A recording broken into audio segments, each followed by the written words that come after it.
Guys, welcome to the J. Scott Outdoors podcast. I want to thank you for all of the support that you've given me here. If you have any questions of me, you can send me a DM on my Instagram account at J. Scott Outdoors, or send me an email, jscottoutdoors@gmail.com. I want to thank you guys for listening to this podcast. Please tell your friends about it, and I appreciate your support. I also want to thank the sponsors of this podcast. I want to thank GoHunt.com, Cody Nelson, the glassing guru. He's been on the podcast a bunch. Guys, if you need any optical needs at all, anything glassing related, tripod related, any optical questions, or if you need gear, give Cody a call at 702-847-8747. You can also text or call him on his cell phone, 602-399-3699. Guys, use the J. Scott promo code when you're signing up for the Go Hunt Insider. That's going to give you discounts.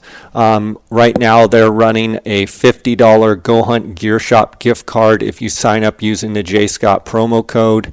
I also want to thank KUIU Ultralight Hunting.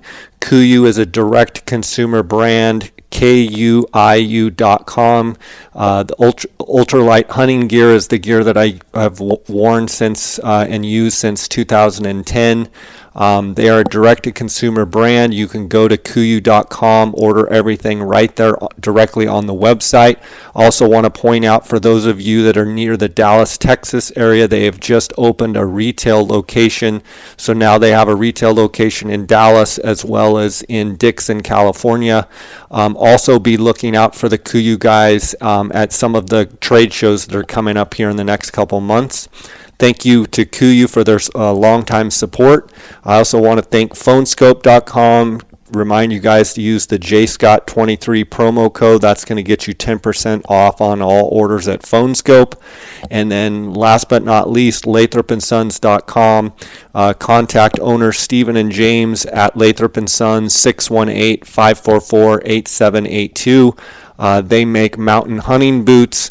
They have the Encompass, the Mountain Hunter, and the Elite boot. Again, reach out at 618-544-8782. Also ask them about their custom Synergy footbeds. You can also check them out at lathropsons.com. Guys, let's get right to this episode. Again, we're approaching the new year of 2024. I appreciate all your support. Reach out. Love to hear from you. Guys, welcome to the J. Scott Outdoors podcast. I've got my friend Cody Nelson, the glassing guru, here at my house in Paradise Valley, and we're just here after Christmas, and it's been a good holidays, but like I'm just itching to get to Mexico and get, a lot of people, their season's kind of coming to an end. I feel like, fall moves along, you've got elk and you've got mule deer and sheep and some of that stuff, but my season really gets kicked off here. I always think of like you're peeling down, like the sun comes down on a ridge, right? That the hunts start way early, up in Alaska and Canada, and it's just peeling down all the way through North America and going down, and right about when everybody else is just hunkered down in winter and can't get out of it. I'm ready to roll. You're like, this is kind of short sleeve weather. Let's go down to Mexico and hunt some coos deer. Yeah, coos and mule deer. We have got a load of questions, and we did a recent episode where we got a bunch of questions in, and we weren't able to get all of them answered. I wanted to get you over here and go ahead and get through some of those questions, because I know the listeners get so much value out of these Q&As. So let's just dive right in. Best spotter for someone who does 70-30 backpack and truck hunting out west. So I'm assuming he's saying 70% backpack, 30% truck hunting. Best spotter. So he's talking about a spotting skill. Man, I'd look really hard into the 65 millimeters. Okay, so if you were talking about like the Kowa 66s or the Swarovski 65 with a 25 to 50 eyepiece, I'd look really hard at those. And I think what's interesting, Jay, is that because we've had, the Koa 50, 553, 554s that have taken a pretty good hold on the compact, and then Swarovski introduced the ATC STC last year.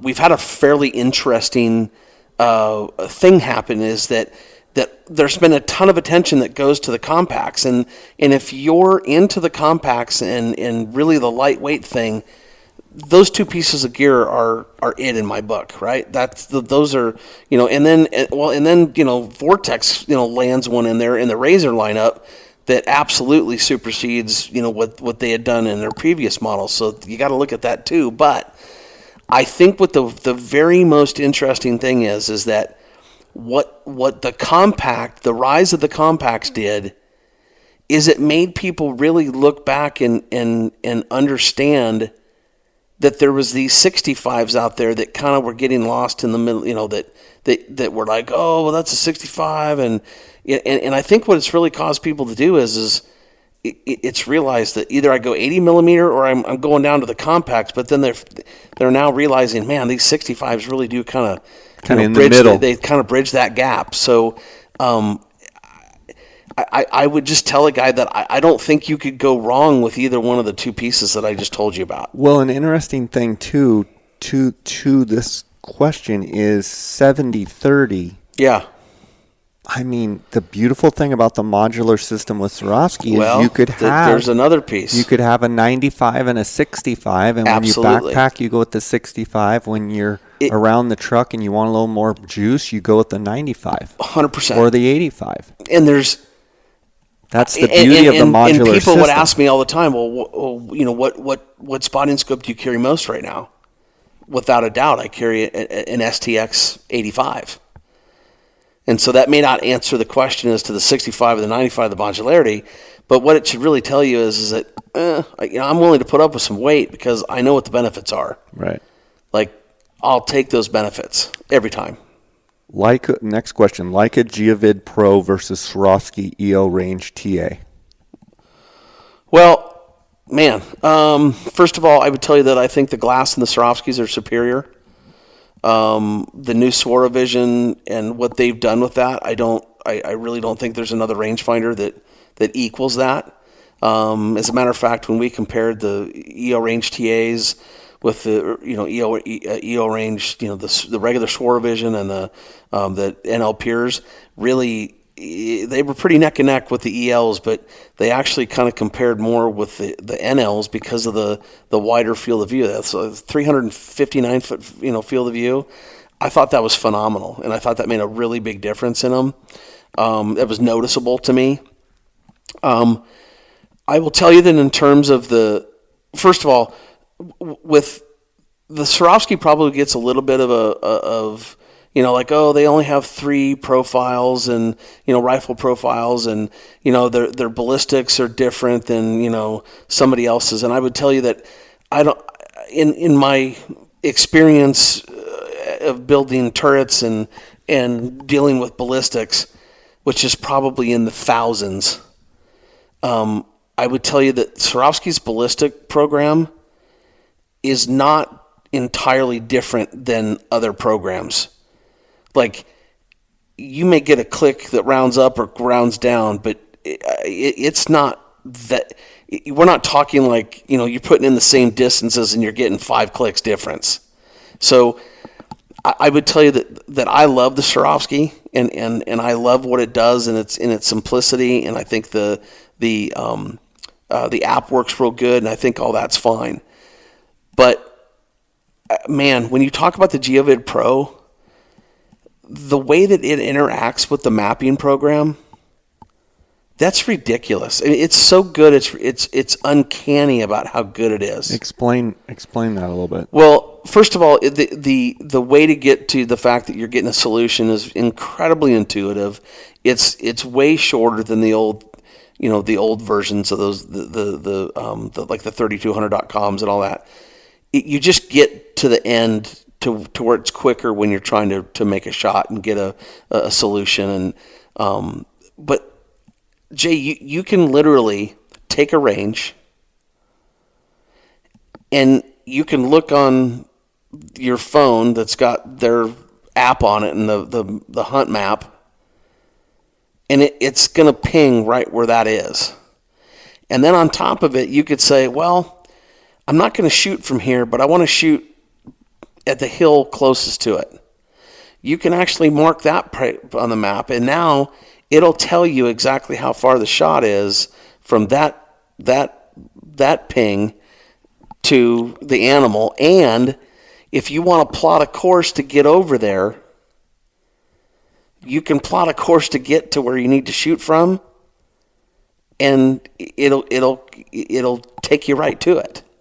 So it's doing what we've kind of been doing in our head and doing for years. For years.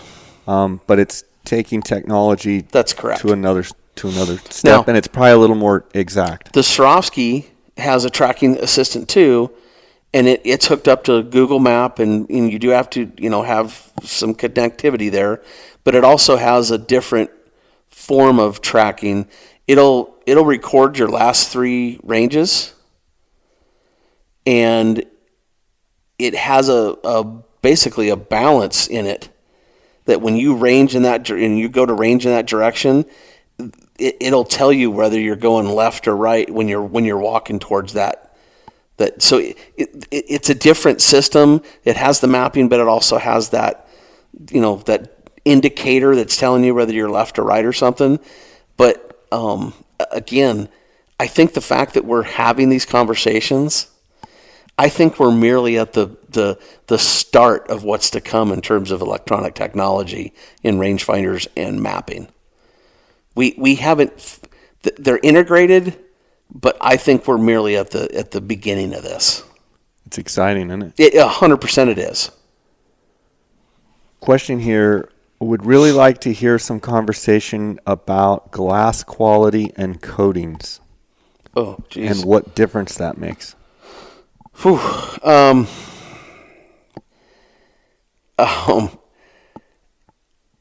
Coatings help filter light.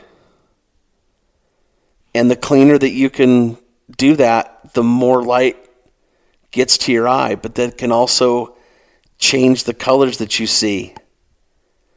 And that's why you'll hear some people say, for instance, my brother would be like, oh, I love the way that the Zeiss looks. And somebody will say, oh, no, I love the way that the Leica looks. And it's because they have coatings, and I hope I want to say this the correct way. They have coatings that manipulate, or in some cases not manipulate, the color spectrum. And so what they're trying to do is enhance what you're seeing. And I think when you go up in levels and grades of glass that have, the world's best coatings, a prime example of this is that there are certain pieces of glass out there that you can somewhat look kind of in the direction of sun rays, sunlight, right?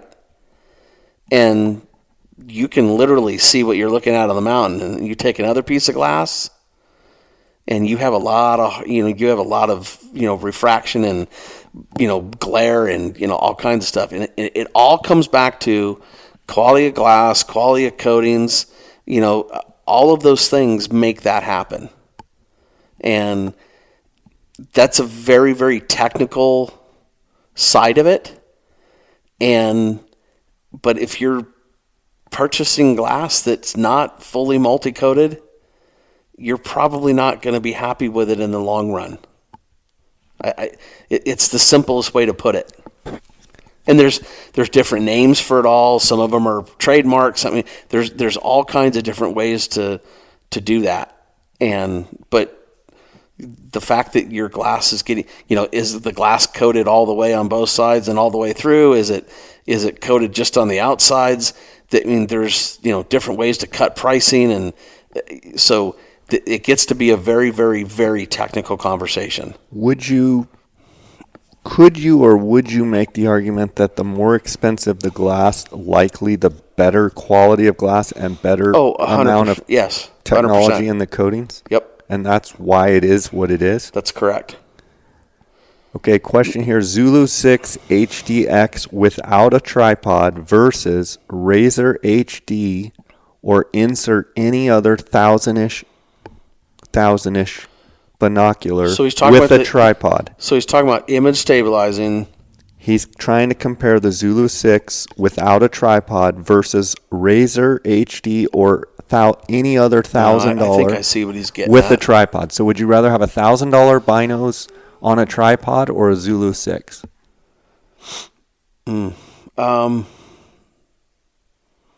I'd rather have the tripod. I think it lends me to more situations.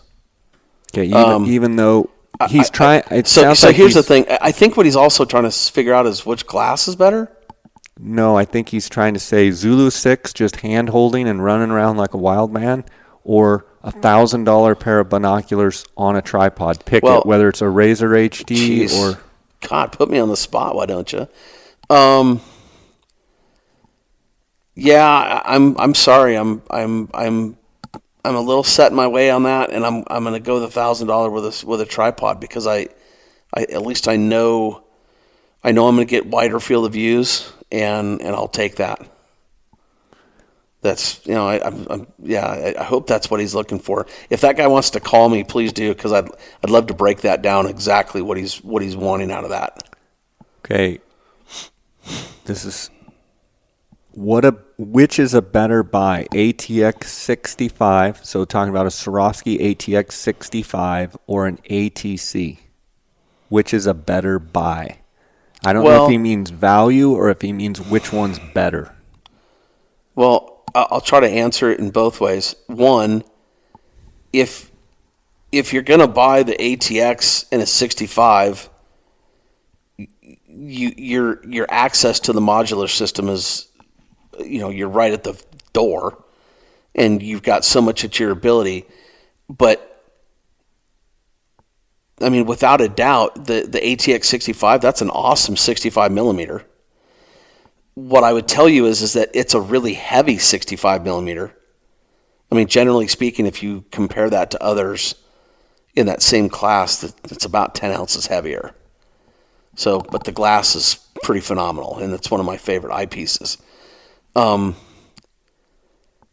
comparing that to the 56, I mean, if weight and space and size is your go-to, and I mean, I've got nothing bad to say about the ATC or STC. That is a phenomenal piece of gear. That's a phenomenal compact. I think it kind of wins the compact market. And so if someone's really trying to cut weight and not just weight, but like footprint, like size of the optic in your pack, that's an amazing piece of gear. If you're just going to force me to choose one, I'm probably going STX ATX in the 65 because I love the modular system and I know the capabilities. If I want more, I can add a 85, 95, 115, and I think, or a BTX. So I smile at the next question. Uh-oh. I love the fact that the Zulu6s are creating this much commotion. Oh, I think because our questions here have been dominated by it. Oh, this question, where do the Sig Zulu6s fit in? Who are they for? What magnification would you suggest, 12 or the 16? And wait, before you say that, are you just selling the absolute pants? We've sold them. It's amazing. We can't keep enough of them in stock. Just sold the pants off of them. Crazy. Okay. It's that, and I think look, where do they fit in? Well, who are they for? What magnification? I think they fit. First of all, I think they fit in. They can fit in with just about anybody, because I mean, there are so many people that I'm talking to, and I don't care. Maybe you're just a whitetail hunter from back east that just wants to be able to look across a bean field or whatever field he's doing, and he wants to be able to look, and he's been using a set of 10s or 8s, because he wants that low light, whatever. But then what he's really want to see is what's back in the trees that hasn't come out, into the field yet. And, that guy's not your normal tripod, but this guy can take a set of 16 by 42s, throw them up, and now he can see back into there. I think there's so many different applications for these that people don't realize how good they are. And that guy can do that, literally around that $1,000 mark. And it's like, man, there are so many options for these guys. So I think it fits in. If a guy just said, you know what, hey, I'm a bow hunter and I stalk and I still hunt a lot. The 10 by 30s, they have like a 273 foot field of view, which is not horrible, but it's not what other binoculars are at, 320, 330 foot field of view. But at least I think those things you could be really super, super, super steady with those. Because let's face it, sometimes you have a bow in your hand and maybe a guy just wants to be steady. So I can see where a guy would want to use those. The 12s for me get lost a little bit because they have the same field of view as the 16s. So I end up saying to myself, I would just rather have the 16s. Now, if a guy just says, okay, 1242 versus 1642, I'd rather take the brighter one, I don't need 16 power, then the 12s I think would work beautifully for you. The ones that I haven't completely 100% bought into, and the 20s, I think for somebody that just distance is everything, and maybe it's not low light, that they're just literally trying to see whatever they can see at 20 power, because the exit pupil's not so good in those. That it's just going to be darker. There's no way away. You can't sugarcoat that. They do a great job, but the exit pupil is what the exit pupil is. And I've sold a bunch of them, and I know those guys have been happy, but I would tell you that I've sold by far and away, not even a close. I've sold more of the 16s than all the others combined. Hands down. Again, like we said in the podcast we did a week or 10 days ago, I'm just pumped that I want to see all of the other manufacturers bring image stabilization to the table, and I think we're just starting to scratch the surface, and it's super exciting as a consumer to see. 100%. I want to see as much product for us to use as consumers as possible. So it's pretty exciting. Next question. Any rumors from Vortex on BTX style spotting scope to compete with Swarovski? I've never heard of that. I think that would be awesome. I would tell you that I know what an incredibly hard piece and technical piece that is to build for Swarovski. I would love to see somebody be able to do it and do it right, and it would be awesome if it could be done. I think we'd sell a bunch of them. Okay, this question is list of brands by quality of glass, then best bang for buck. Well, but I don't know if he's talking binos or if he's talking spotting scopes. So, look, when you talk about Swarovski, Zeiss, Leica, Kowa, you're talking and by the way, there's different price points with all of those pieces. But when you talk about a Swarovski EL or a Leica Noctivid or even the Leica Ultravid HD Pluses or the Zeiss SFs or Victories, you're literally talking about the best quality glass in the world. Period. Kowa has been doing some things on the spotting scopes that are I mean, they're pushing on those guys hard. And it sounds, I mean, look, but you've got Koa, and you've got like the Vortex UHDs and the Zeiss SFLs, which are not the Victories or SFs, but holy buckets. I've got a pair sitting on my desk that I've been using and taking out with me and looking at birds. And I mean, I got quite a hummingbird thing at my house lately, and those things are amazing. So, I mean, I could list everything, but then that list becomes subjective. Right. Because, Jay, you and I, if we go out here and sit with a resolution chart, we might be surprised on which one actually performs better when you're actually put it on so all I'm going to say to that is that in terms of buying things, that's why I always have my 3 pillars of glassing. Buy the best you can afford, put it on a tripod, and slow down. Because, the tripod ultimately, in my opinion, is really important to that because it gets people to stay steady. But, obviously the 6 hours are, making that change. But that's the thing is that you just take the glass and you start adding that money into there, and maybe a $3,400 NL is not right for everybody. But, maybe if a guy that hunts 2 weeks out of the year and that's all he does, and he wants X brand and it fills his needs, there's nothing wrong with that. And I want it pointed out that I know that I can take any piece of glass in the world and be successful with it at some level, because I'm going to use some of the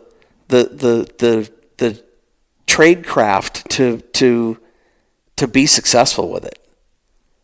Keeping my optics steady, using the field of view, letting my eyes do the walking within each, all of those things. And I'm not exactly sure if I'm answering the question the way that but I think that there's that, the top 3, and those are pretty hard to argue with.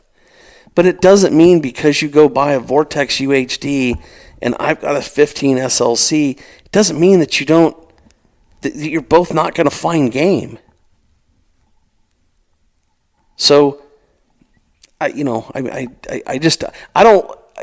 almost don't like, it's hard to have the conversations because I don't like knocking products that are good, solid products. Right. But at the end of the day, I also know when you sit behind a resolution chart, I know which one functions, or I know which one goes deeper into the chart. I know which one, doesn't blur as quickly. So, I'm just. So what was the second part of that? Did I miss that? Because he said he talked about listing them out quality-wise. You caught me off guard. I was already going to the next one. I'm sorry. List of brands by quality of glass, then best bang for the buck.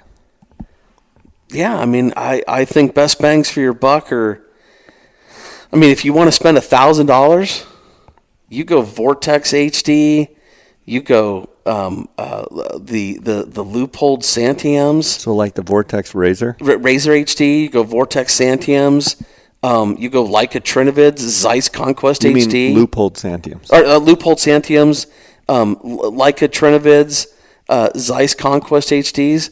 Those are $1,000 pieces of glass that are awesome. Right. You can put those on a tripod, put them on your chest, you'll do fantastic. You want to go to the next level and get, Zeiss SFLs or Vortex UHDs, Abbey Koenig prisms, great light transmission, fantastic. Swarovski ELs up at the 1999 piece. There's a window now that's incredible. Wouldn't you argue that affordable glass now is so much better than, say, quote-unquote affordable glass 10 years ago? 100% it is. Right. It's way better. Absolutely. Okay, next question. 95 millimeter versus 115 on the BTX. We kind of talked about it in the prior podcast. Well, so let me give you just a couple of things. This is the things to consider.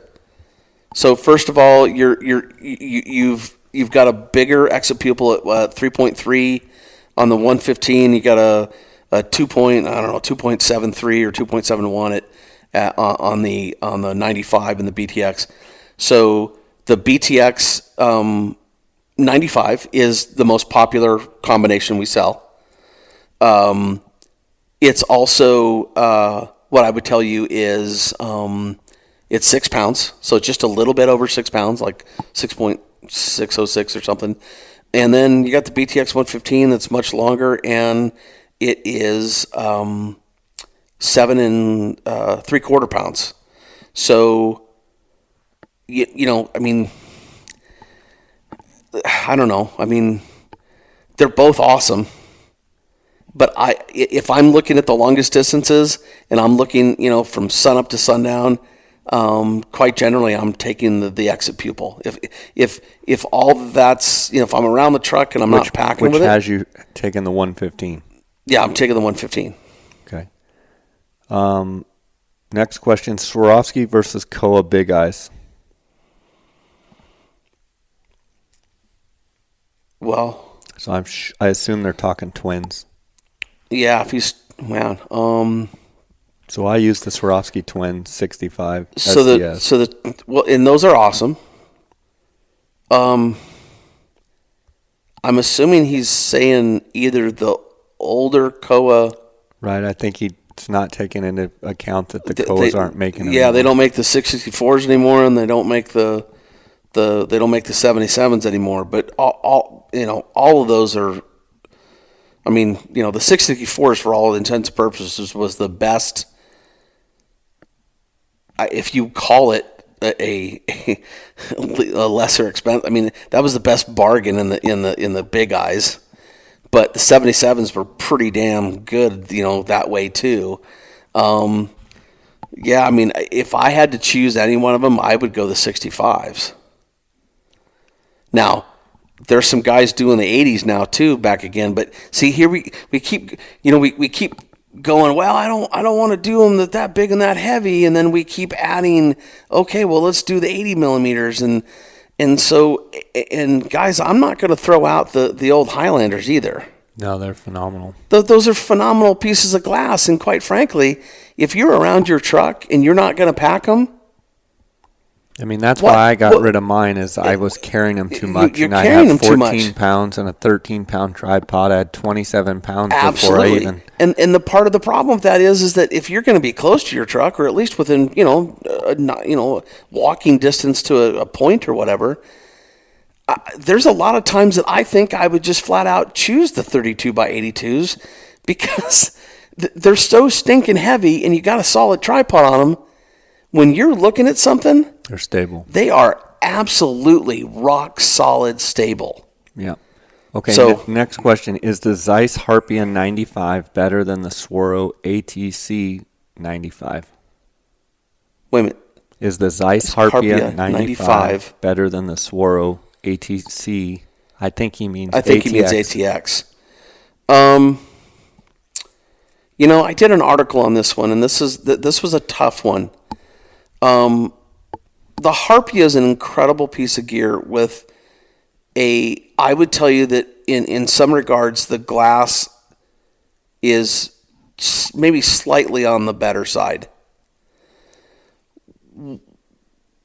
The 95, I love the eyepiece better. Way more comfortable for me to look through, way more forgiving to look through. The focus, I've never had a problem with the 95 and the focus, but because of the gearing, that when you turn the wheel one way on the Harpia and then you go back the other way, it's kind of it's basically one wheel, but it's geared so that it's micro macro, right? Mm-hmm. That was pretty awesome.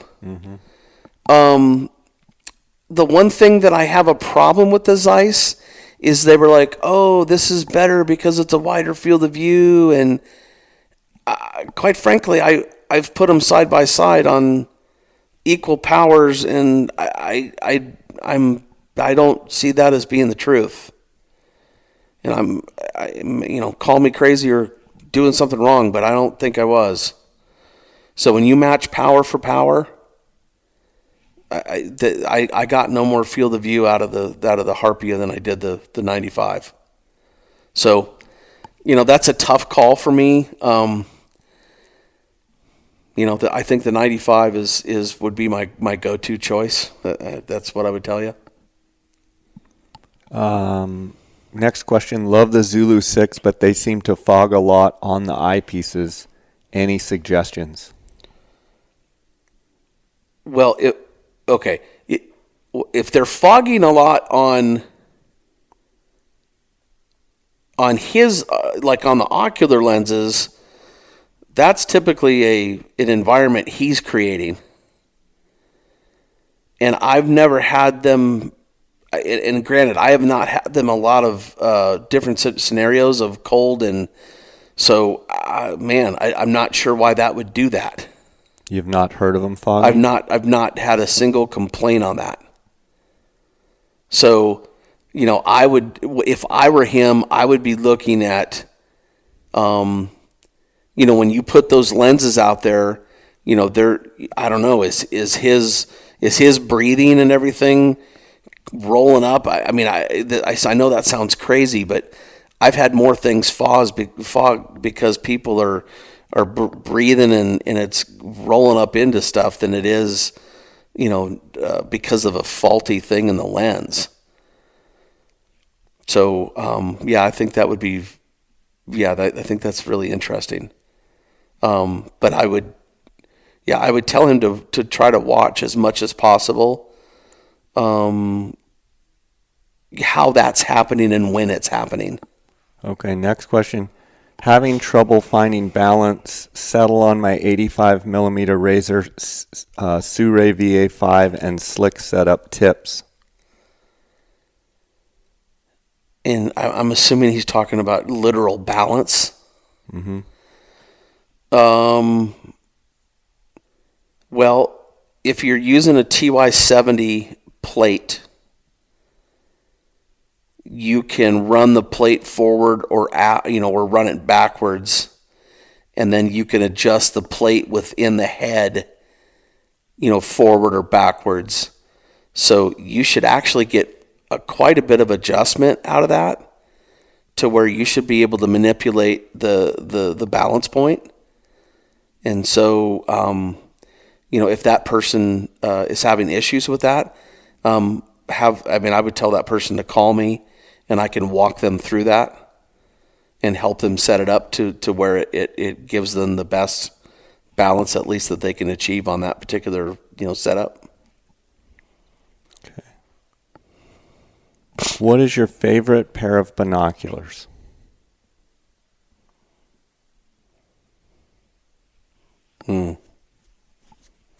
Wow.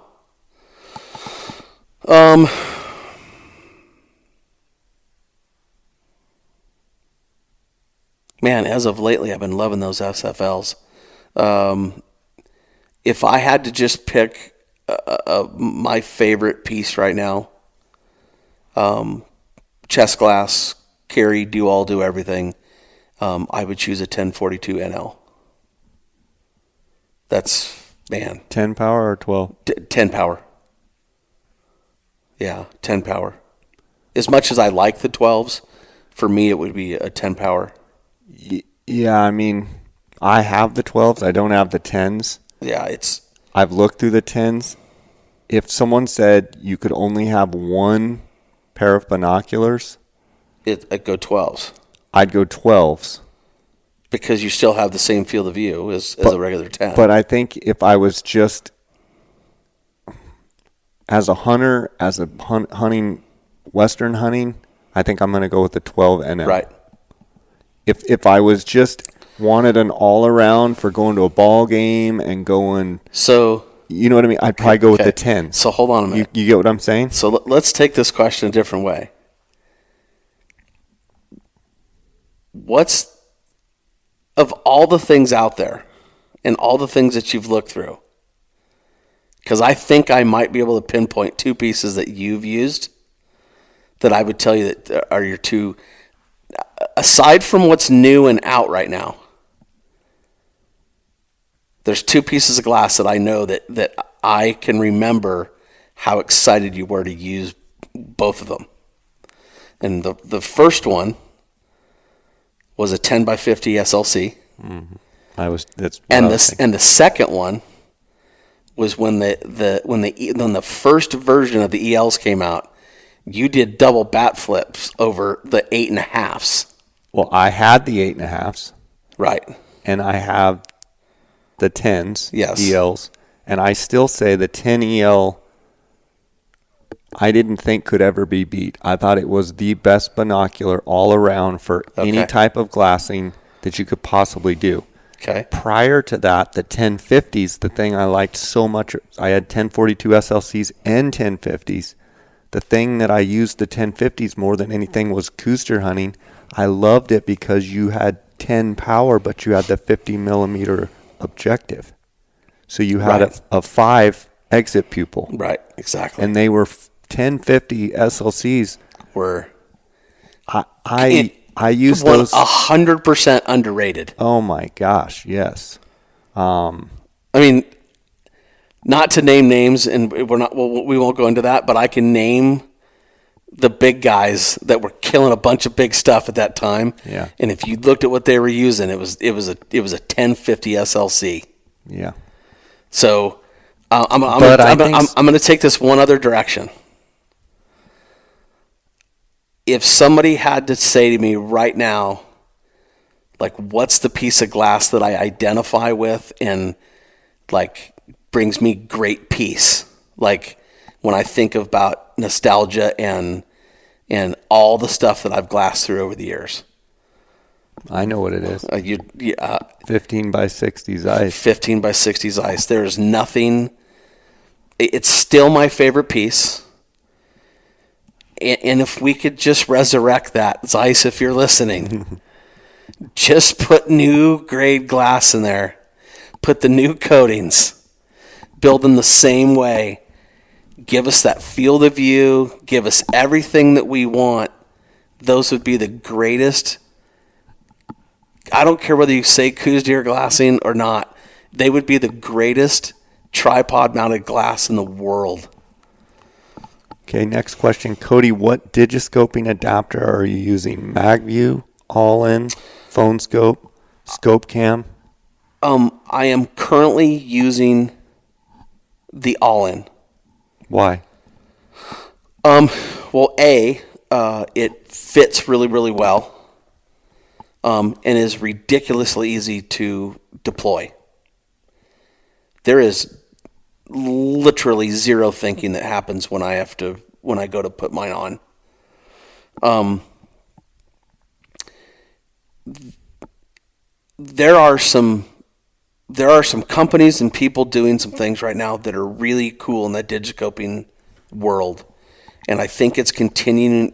This competition is really good for each other. And I think it's pushing each other to create and do and solve problems and get rid of issues that used to be a thing. And I think it's happening. I love this because it's happening right before our eyes. It's happening right now. And guys are creating stuff that's just super cool.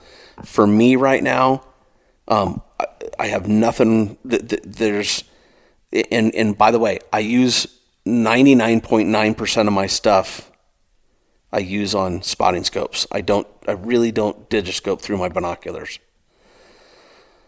The MagView was great. MagView got some cool things that it does. I love the fact that they have a charging, plate on the back of their cases, and I love that they do some cool stuff. Phone Scope has been, there's a lot of people that would say, "Oh, Phone Scope's so archaic and whatever," but you know what? Phone Scope always had the right piece for the right part. Phone Scope was easy to deploy. When you got it, put on your system and you had it, I get it. It's, it took a little bit more than slapping a magnet together, but that did a pretty good job. And it's literally at a third the price. And now you have, Scope Cam came out with their magnet, and MagView came out with their magnet, and then Allin came out with theirs. And there's another one out there that I think is making some waves, Capture. And I just think that there's some really cool stuff that people need to look into. But for me, it's Allin right now. So for any of those companies that are listening, or anyone listening to the podcast that wants to convey to those companies, get the lens of the camera as close as possible to the optic lens, whether you're using binos or spotting scopes. Why? I don't know. I don't understand why. Why? I don't understand why it happens. I don't understand why there's the closer you get the lens of that camera Yep. to the lens, the ocular lens of either a bino or a spotting scope, the better the image. Yeah. And I see some of these devices in the names you mentioned. Yeah. And, well, and I'm sponsored and have since the I know. beginning by I'm with Phone you. Scope. But, I don't think that I'm not looking at all of them and trying things out and looking, because I'm always interested in new stuff. But, if you're listening out there, guys, the number one most important baseline rule that you should be using when creating these products is getting the lens on the phone as close as absolutely possible to the lens, because that's where you get the best image. That's where you get the least amount of vignetting and the best quality image. If you're having to get out of the vignetting using your own zoom, that's a problem. That's the first red flag. Right. And so anyway. Question. You think Swarovski is going to dabble in image stabilization? Can you really improve a Ferrari?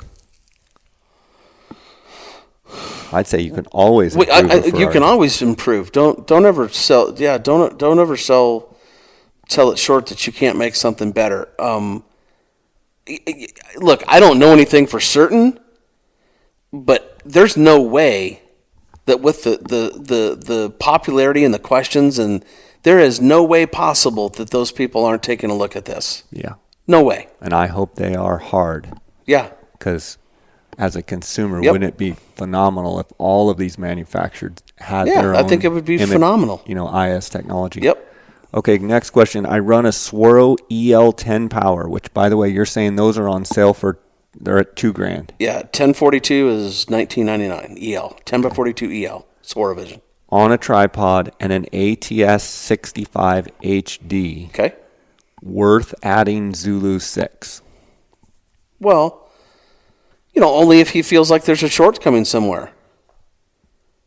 So, yeah, I mean, if I told you that, for instance, I was just talking about this yesterday. There's a place that a series of places that I like to hit in glass during a day during the month of either December or January, and I'm going to see redding deer. But I don't want to get out of my truck and put together my tripod and system. It takes a couple minutes to do that, and then you can sit down and there's places that I want to drive by and go, oop, nope, there's no deer on that face right now, and move on. And it's all about speed and time. I'm not necessarily hunting, I'm scouting, doing whatever. In my opinion, you could always add pieces of gear to your system. And I'll bet that guy could find ways that will help him. Do I think it solves every issue? No, I don't. But do I think it could help him? 100% I do. Thoughts on Koa Promenars? Also, what tripod would you recommend for it? I'm assuming he's talking Highlanders, the 32 by 82s.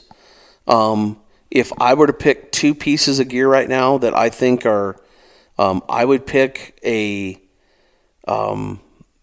slick 933, 934 with either a VH10 or a Manfrotto MVH 502 head.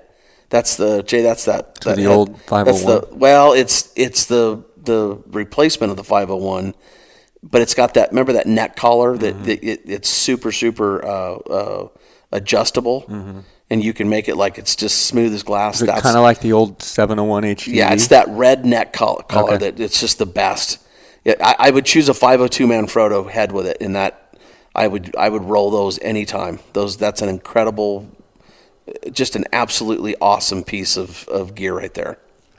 Okay, question. Would you ever use an aluminum tripod instead of carbon fiber? Both good quality tripods. Yeah, I mean, if like on the scenario that I just talked about, I would have no problem using one of my Manfrotto 055 aluminums on there. Not one. Because the weight of it. If you're just trying to weight everything down, absolutely no problem. I'd use a heavy aluminum tripod, no problem. Koa 15s coming down the pipeline. I'm sorry? Koa 15s. I mean, well, I talk to them fairly often. I don't know that there's a 15 coming. I know that there's some binocular stuff being worked on, and where they're trying to up their game in the binocular world, but I do not know of a 15 that's coming down the pike. That would be cool, especially if they do it in whatever glass is in those 66s. That FL glass, it's phenomenal. How's the Leica 15x56 stack up to the Swarovski 15s and the Zeiss 15s? I'd say it's probably more closely to the Zeiss. I mean, the Swarovskis, in my opinion, are better than both of those. Yes, I think they made an improvement over the old 15s to the new 15s. But I mean, I don't think that, there's still, you're still attached to a rangefinder. And so you're going to have some differences in the light transmission in the tubes. So yeah, I don't think they're equal.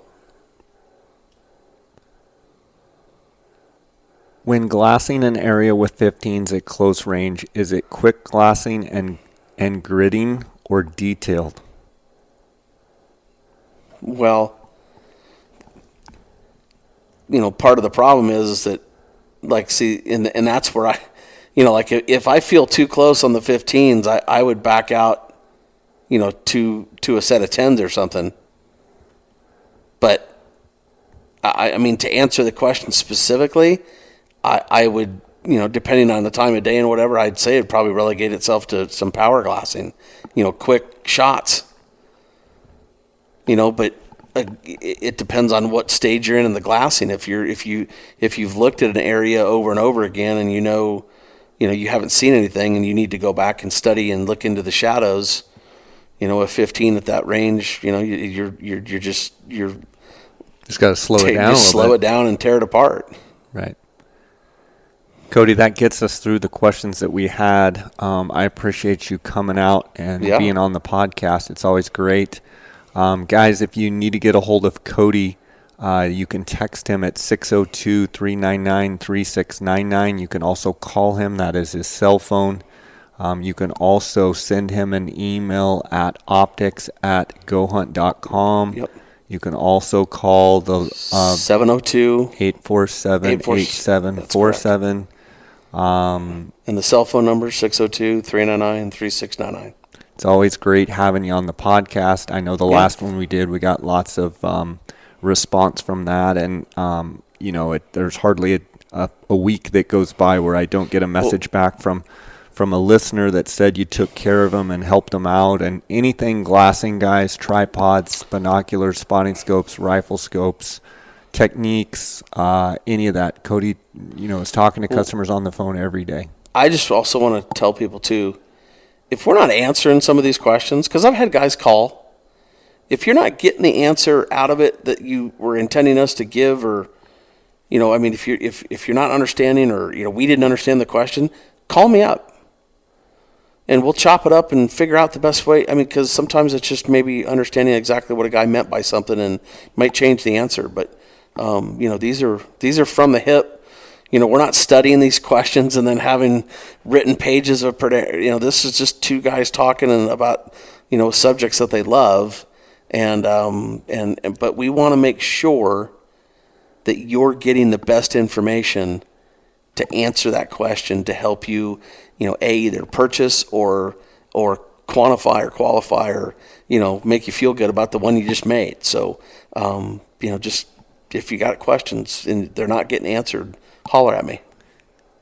Not to put you on the spot, but with show season coming up in the next couple of months, do you know of any shows that you will be at for sure?